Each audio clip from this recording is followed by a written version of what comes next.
वासुदेवाश्रयो मृत्यो वासुदेव परायणः सर्वपाप विशुद्धात्मा याति ब्रह्म सनातनम।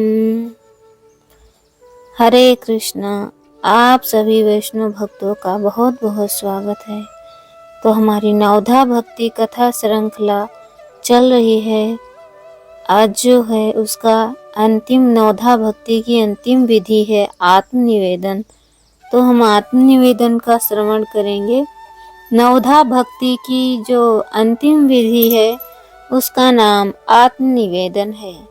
वासुदेव श्रेयो मृत्यो वासुदेव परायणः सर्वपाप विशुद्धात्मा याति ब्रह्म सनातनम। जिस मनुष्य ने भगवान वासुदेव का आश्रय लिया है और जो उन्हीं के परायण है, उसका अंतःकरण सर्वथा शुद्ध हो जाता है एवं वह सनातन ब्रह्म को प्राप्त हो जाता है। परमात्मा के तत्व रहस्य प्रभाव और महिमा को समझकर ममता और अहंकार रहित होकर अपने तन मन धन जन सहित अपने आप को और संपूर्ण कर्मों को श्रद्धा और परम प्रेम पूर्वक परमात्मा को समर्पण कर देना आत्मनिवेदन भक्ति है। लाभ हानि जय पराजय यश अपयश मान अपमान सुख दुख आदि की प्राप्ति में उन्हें भगवान का भेजा हुआ पुरस्कार मानकर प्रसन्न रहना चाहिए। तन मन धन स्त्री पुत्र आदि सभी में ममता और अहंकार का अभाव हो जाना भगवान यंत्री हैं और मैं उनके हाथ का यंत्र हूँ, ऐसा निश्चय करके कठपुतली की भांति भगवान के इच्छानुकूल ही सब कुछ करना भगवान के रहस्य और प्रभाव को जानने के लिए उनके नाम रूप गुण लीला के श्रवण मनन कथन अध्ययन और चिंतन आदि में श्रद्धा भक्ति पूर्वक तन मन धन आदि को लगा देना। इंद्रियां मन बुद्धि आदि सभी पर एकमात्र भगवान का ही अधिकार समझना। भगवान की ही वस्तु भगवान के अर्पण की गई है, ऐसा भाव होना जिस किसी भी प्रकार से भगवान की सेवा बनती रहे।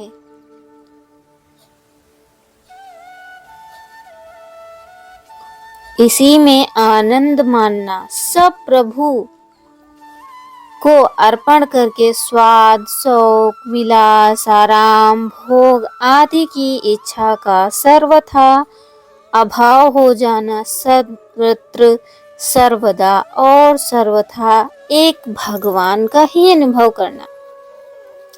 भगवान की इच्छा के अतिरिक्त स्वतंत्र कोई इच्छा ना करना।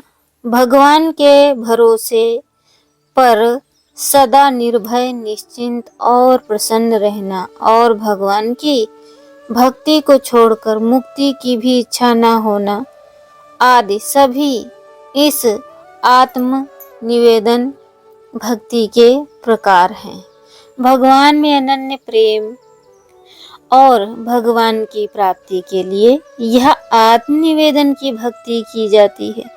भगवान के शरणागत प्रेमी भक्तों का संग सेवन करने और उनके द्वारा भगवान के नाम रूप गुण प्रभाव तत्व महिमा आदि का श्रवण और मनन करने से यह भक्ति प्राप्ति होती है। भगवान ने स्वयं इस आत्मनिवेदन रूपा शरण भक्ति का महत्व प्रकट करते हैं। कहते हैं इसके परम फल की गीता में बड़ी प्रशंसा की गई है। श्री भगवान कहते हैं देवी हो सा गुणमयी मम माया दुरतया मामेव ये प्रपद्यन्ते मायामेतां तरन्ति ते। श्रीमद् भगवद गीता के 7वें अध्याय के 14वें श्लोक में कहते हैं, क्योंकि यह अलौकिक अर्थात आदि अति अद्भुत त्रिगुणमय मेरी माया बड़ी दुरस्तर है, परंतु जो पुरुष केवल मुझको ही निरंतर भजते हैं, यानी मेरी शरण में आते हैं, वे इस माया को उल्लंघन कर जाते हैं, अर्थात संसार से तर जाते हैं। माम ही पार्थ व्यपसृता ये अपि सयु पापयोनयः स्त्रयो वैश्य तथा शूद्रो अपि यान्ति पराम गति। हे अर्जुन, स्त्री, वैश्य और शूद्र तथा पाप योनि, चांडाल योनि जो कोई भी हो, वे भी मेरे शरण होकर परम गति को ही प्राप्त होते हैं। मन्मना मद्भक्ता मद्धाजी मां नमस्कुरु मामे वैश्यसि युक्तयो ममात्मनम् आत्मपरायणः। केवल मुझ सच्चिदानंद घन वासुदेव परमात्मा में ही अनन्य प्रेम से नित्य निरंतर अचल मन वाला हो और मुझ परमेश्वर को ही श्रद्धा प्रेम सहित निष्काम भाव से नाम गुण रूप और प्रभाव के श्रवण कीर्तन मनन और पठन पाठन द्वारा निरंतर भजने वाला हो तथा मन वाणी और शरीरों के द्वारा सर्वस्व अर्पण करके अतिशय श्रद्धा भक्ति और प्रेम से विहल्पता पूर्वक मेरा पूजन करने वाला हो और मुझ सर्वशक्तिमान विभूति बल ऐश्वर्य माधुर्य गंभीरता उदारता वात्सल्य और सुहृदता आदि गुणों से संपन्न सबके आश्रय रूप वासुदेव को विनय भाव पूर्वक भक्ति सहित साष्टांग दंडवत प्रणाम कर इस प्रकार मेरे शरण हुआ तो आत्मा को मेरे में एकांकी भाव करके मेरे को ही प्राप्त होवेगा। तमेव शरणं गच्छ सर्वभावेन भारत तत्प्रसादां मत्परं शांतिं स्थानं प्रियस्यसि शाश्वतम्। हे भारत, तू सब प्रकार से उस परमेश्वर की ही शरण में आ जा। उस परमात्मा की कृपा से तू परम शांति को तथा सनातन परम धाम को प्राप्त होगा।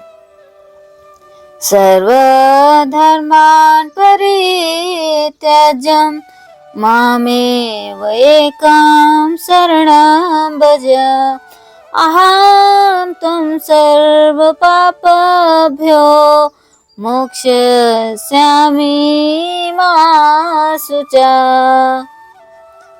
श्रीमद् भगवद गीता के 18वें अध्याय में 66वें श्लोक में भगवान क्या कह रहे हैं कि सर्वधर्मान् परित्यज्य मामेव एकां शरणं भज अहं त्वं सर्व पापेभ्यो मोक्षयिष्यामि मा शुचा। सर्व धर्मों को अर्थात संपूर्ण कर्तव्य कर्मों को मुझ में त्याग कर तू केवल एक मुझ सर्वशक्तिमान सर्वाधार परमेश्वर के ही शरण में आ जा। मैं तुझे संपूर्ण पापों से मुक्त कर दूंगा। तू शोक मत कर। इस प्रकार जो पुरुष भगवान के प्रति आत्मनिवेदन कर देता है, उसके संपूर्ण अवगुण पाप और दुखों का अत्यंत नाश हो जाता है और उसमें श्रवण कीर्तन आदि सभी भक्तियों का विकास हो जाता है। उसके आनंद और शांति का पार नहीं रहता। भगवान उससे फिर कभी अलग नहीं हो सकते। भगवान का सर्वस्व उसका हो जाता है और वह परम पवित्र हो जाता है। उसके दर्शन, भाषण और चिंतन से भी पापात्मा लोग पवित्र हो जाते हैं। वह तीर्थों के लिए तीर्थ रूप बन जाता है। महाराज परीक्षित सुखदेव जी से कहते हैं, सानिध्यते महायोगेन पातकानि महान्त्यापि साध्यो नास्यन्ति में वे पुंसाम विष्णुरेव सुरेतरा। जैसे भगवान विष्णु के सानिध्य मात्र से तुरंत दैत्यों का नाश हो जाता है, वैसे ही हे महायोगी सुखदेव, आपके सानिध्य मात्र से बड़े बड़े पाप समूह नष्ट हो जाते हैं। धर्मराज युधिष्ठिर श्री विदुर जी से कहते हैं, भाव विद्या भागवत तीर्थभूता स्वयं विभो तीर्थी कुर्वन्ति तीर्थानि स्वतः स्थानेन गता भृता। भगवान आप जैसे भगवत भक्त स्वयं तीर्थ स्वरूप हैं। वे अपने हृदय में स्थित भगवान के द्वारा तीर्थों को तीर्थ बनाते हैं। प्रचेतागण भगवान की स्तुति करते हुए कहते हैं, तो जो भगवान के भक्त होते हैं वो जहाँ जहाँ जाते हैं वह स्वयं तीर्थ बन जाते हैं, क्योंकि उनको भक्त भागवत कहते हैं। तो प्रचेतागण क्या कहते हैं, तेषां विचरतां पद्भ्यां तीर्थानां पावेनच्छया भीतस्य किं न रोचते तावकानं समागमा। जो तुम्हारे भक्त तीर्थों को पावन बनाने के लिए भूतल पर विचरते रहते हैं, भला संसार से भयभीत हुए किस मनुष्य को उनका समागम रुचेगा। श्री सुखदेव जी महाराज भगवान की स्तुति करते हुए कहते हैं कि जिनके आश्रित भक्तों का आश्रय लेकर किरात, हूण, आंध्र, भील, कसाई, आभिर, कंक, यवन, खस आदि तथा अन्य बड़े बड़े पापी भी शुद्ध हो जाते हैं। उन भगवान के चरणों में नमस्कार है। भगवान के प्रेम का मूर्तिमान विग्रह बने हुए ऐसे भक्तों को सारा संसार परम प्रिय और परम आनंदमय प्रतीत होने लगता है। वह जिस मार्ग से जाता है उसी मार्ग में श्रद्धा, प्रेम, भक्ति, आनंद, समता और शांति का प्रवाह बहने लगता है। ऐसे भक्तों को अपने ऊपर धारण कर धरणी धन्य है और सनाथ होती है। पितृगण प्रमुदित हो जाते हैं और देवता नाचने लगते हैं। मोदंतो पितरो नित्यंती देवता सनाथ चयम भूर्वंती। श्री गोपियां महाराजा बलि आदि इस आत्मनिवेदन भक्ति के परम भक्त हुए। इसीलिए मनुष्य को मन, वाणी, शरीर से सब प्रकार से श्री भगवान के शरण होने के लिए कटिबद्ध होकर प्रयत्न करना चाहिए। तो आप सभी का बहुत बहुत धन्यवाद श्रवण करने के लिए, नवधा भक्ति को श्रवण करने के लिए। क्योंकि भक्ति की जो नवधा भक्ति की जो प्रथम विधि है वो है श्रवण।